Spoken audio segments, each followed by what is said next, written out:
You guys were right. I thought you were lying to me, but it turns out you guys were right. Fan fictions are pretty good. So last time I was here, I talked about the Adam vs. Raven manga. Still very good. Still would recommend. After that video, you guys were telling me, oh, fan fictions are so good. Welcome to a whole new world of fun. And I thought you guys were just lying to me, pulling my leg, trying to make me look a fool. But it's happened again. Ironically, it still involves Raven, but this time it's about Team Stark. Now let's be real here, you and I both know that we are starved for content about them, and I have no faith that the show will fulfill my need for them in any meaningful sense. Already, the core story has an allergic reaction to delivering backstories, and when it does, they are incredibly short. So if we do get a Team Stark backstory, I have a fear that it's just going to be brief flashes of what happened, major events that drive the plot forward. Maybe the team forming, Raven and Ty hooking up, Summer and Ty hooking up, Crow and Ty hooking up. Just because there's no kid doesn't mean that it never happened. Maybe the event that caused Raven to distrust Ozpin so much. The death of Summer, the team disbanding. There's a few plot points, right? Seemingly a lot already, and that's because there is a lot, because there is a lot of story to tell with Team Stark. Which means when the show has to actually do it, they'll be so focused on delivering the actual important information that we'll probably have no time for the fun, you know? Will we ever get to see those characters just relaxing, having fun, hanging out? Maybe they just go to a carnival because it's just a fun thing? Probably not, because there's no time in the actual show to do said thing. That's their favorite excuse, right? There's no time to do all the stuff. The only way we'll get it is via a spin-off, but we'll probably never get a spin-off because this information is too important to leave out of the actual show. I'd love to be wrong about this. Rooster Teeth, prove me wrong. Make a Team Stark comic and I'll say that I'm a fool.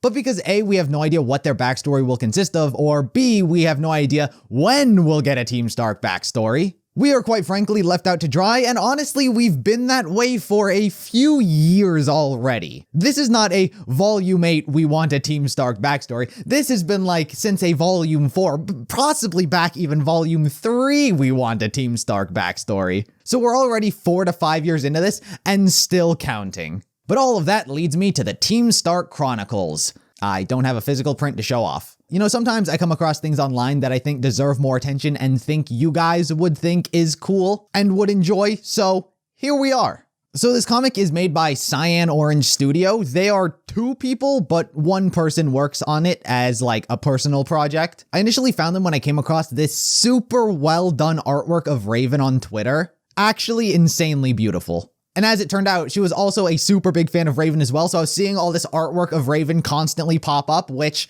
I'll never get enough of Raven fan art. And wouldn't you know it, I see a comic titled The Team Stark Chronicles. And they started making a comic about Team Stark, and in my opinion, it's just super fun and the sort of thing you want out of these characters, like right now. I've seen a lot of comments over the years of people saying, I miss when RWBY used to be fun and relaxing, not end of the world, we must drive the plot forward. You know, season 1, season 2 stuff. And I think this comic really does evoke that and scratches that itch of wanting to see these characters together. Right now there's only 3 chapters out, but even with this small sample size, Sonia, the girl who works on this, I think absolutely nails each of the characters and their personality and the dynamic of entertaining them. And the artwork has no reason to be as good as it is for 1 person working on the whole thing. I said it when talking about the Adam vs. Raven manga, good visuals will always get me invested right out of the gate. Because artwork takes actual talent. What I'm doing right now, this doesn't take talent. But like seeing like art, that's actual skill.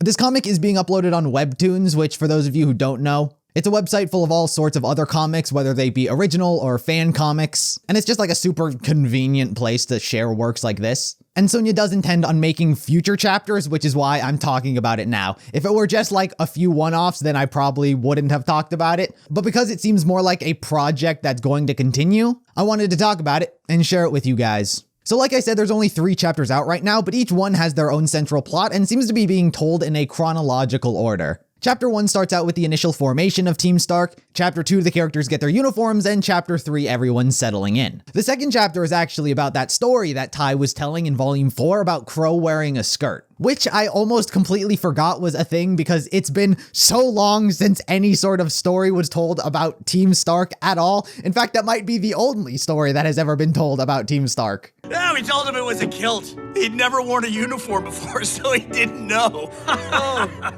that is terrible. What is wrong with you? Hey, the girls all said he had nice legs. I did that jerk a favor. I think it established such a great baseline for how these characters acted back then, at least in regards to Ty and Crow, where it's like Ty is much more free-spirited and he'll bust Crow's balls for his own harmless entertainment. And Crow a little gullible because he's from a bandit camp who doesn't know these cultural differences, and so he can easily be tricked. So it's taking those established dynamics from the show and putting them on the page so we can visualize it. And let's be honest with ourselves, Crow does have some pretty nice legs. I mean, I can see how he became the talk of the school. There's not one hair on those bad boys. It's like he just got done with leg day and a fresh wax. RWBY's actual 3D animation is not designed for any level of fan service. At best, they can pull like a 3 out of 10. You put Crow's actual character model in a skirt, he's gonna look like he has pencil legs. 2D animation is designed for this level of fan service. The characters also, and this ain't a knock, the characters all kind of look how they do now a little bit, with some great costume changes, by the way. But they all look like adults who are in high school, you know? Like a classic high school 90s movie where they just got a bunch of 30-year-olds and they're like, yep, we're in high school. I guess Raven has less bags under her eyes, Crow not as much facial hair. But Ty?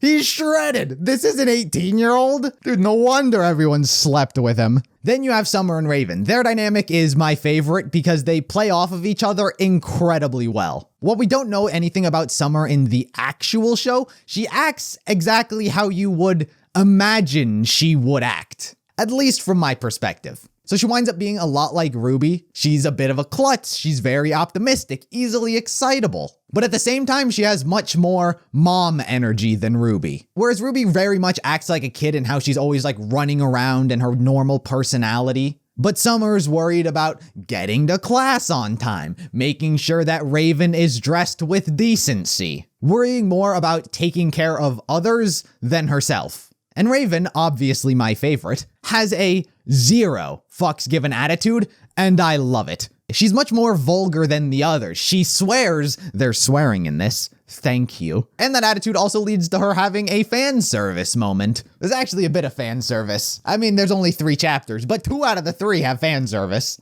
The Bronwyn parents, we'll never meet them, but damn did they have some good genes. This may seem like a small thing, but I actually love the fact that Crow and Raven's fan service essentially stemmed from the same place, but being executed in completely different ways. Whereas Crow wound up being duped because of being a bandit and wanting to like fit in. Being a bandit is just part of Raven's personality, and she doesn't care. So when it comes nighttime and it's like, okay, time to get into your pajamas, it's like, do bandits wear pajamas? Probably not. They're not like, hey bandits full of murderers and thieves, get into your comfy slippers and your nighttime attire. They probably just take off their armor and sleep in their undergarments. So Raven does exactly that, but she's not embarrassed because it's just like, whatever, I do this. It's something that I've never thought about, but love seeing these different perspectives on how they would treat these characters. You know, but then Summer's mom mode has to activate. She has to be like, no, you can't do that. Those two already just have a great dynamic. And that kind of thing just goes for the others as well. Raven and Crow have a simple sibling relationship where they're just in a constant state of, they're just fed up with each other, but it doesn't matter because they both know that like it doesn't affect their dynamic. Crow hasn't had too much time to shine just yet, but by the looks of it, he does seem to have a bit of a thing for Summer. I don't know if they're pushing the Crow x Summer ship, the Crow is RWBY's dad idea, or if it's just some fun shipping, I don't know. But simple observation shows that Crow thinks Summer is hot, Ty thinks Raven is hot, and Raven wants to murder Ty. Sounds about right. And there's Oobleck and Glinda in this. I think they're both students as well. Which again, I never thought of. It never occurred to me that Glinda and Oobleck could have also been like students within the same year period as Team Stark. For some reason, I always thought they were just teachers like forever. Obviously, Port, as he described, is a TA at this time. So technically he's here as well. These are just the best characters. Find a way to put Ironwood into this? Full human Ironwood? We're off to the races. It's also neat seeing the reverse engineering of these characters. Like, obviously Raven is Yang's mom, Summer is Ruby's, and Tai, the both of them. So they wind up not acting like their children, but having a lot of the tendencies of their children, which easily reminds you of them without them feeling like them. You know, sort of like how Tai described how he saw a lot of Raven's tendencies in Yang in Volume 4. Things like that. It reminds me of when Bernie was talking about voicing Tai Yang and how he had to reverse engineer the way he spoke to try and match Yang's. So because he doesn't write or animate this show, all he could do was focus on his voice acting. And so he listened to how Barbara voiced Yang and tried to form his voice and his inflections to make it feel like Yang got the way that she spoke from her father, you know, the way it should be. But he had to do that after the fact because obviously Tai Yang was introduced Volume 4. And so it's sort of the same thing here, where you get to see glimpses of their children in these other characters. You know, things like Raven being super confident and into fighting, and just other smaller details like Crow playing video games. He clearly got a knack for them at some point in his life because he was playing them in Volume 3.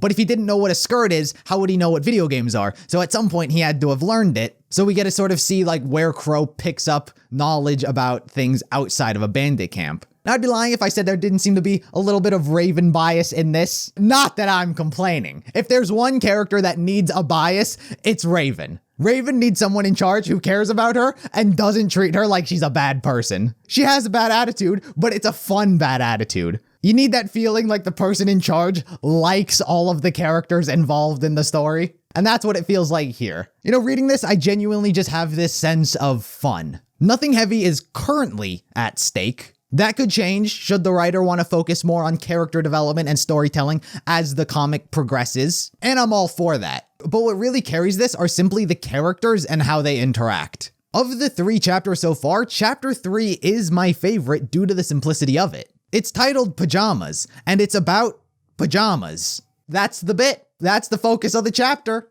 It's so simple, which allows the characters to thrive within it. That's sort of what makes the whole thing fun. It's not about the premise itself, but it's how the characters either react in said premise or what the premise brings out of said character for character development. We're not invested in the situation. We're invested in the people within said situation. So if done right, even the simplest of topics can provide a wildly entertaining execution. Your enjoyment is gonna come from each of the characters and how they bounce off of each other. And that's great for something like this. I just love seeing them, how they interact. It's almost exactly what I would hope for in seeing these characters. And it's just entertaining, and it's all heightened because it's drawn by an amazing artist. You know, I just figured that sometimes I come across some neat things online that I think deserve more attention, like that Adam vs. Raven manga and the Team STRQ Chronicles comic. I'll put a link in the description for the Webtoons page so you guys can go check it out for yourself and support it there. And I'll also put their Twitter down there as well so you can give them a follow. They're pretty active on Twitter, so you guys can give them a follow, show your support, let them know that they're doing God's work, and cheer them on there. Because they do intend on continuing the series, and I want as many eyes on it as possible, cheering it on and supporting it along its way. Because I genuinely do think that it deserves it. But that's pretty much all I had to say. You know, just putting you guys in the know for some fun RWBY content that'll put you in a good mood. And it's also something that I want to continue seeing get made. But that's pretty much all I have to say for today. Like last time, if there are any other pieces of fan work, fan comics, whatever, then be sure to let me know in the comments and maybe I'll give them a sniff. And if I really like it a lot, then maybe I'll talk about it. But like I said, links to the comic and their Twitter will be in the description below. Be sure to show your support there. Thank you guys for watching this video, and until next time, I'll see you in the next one. Bye-bye.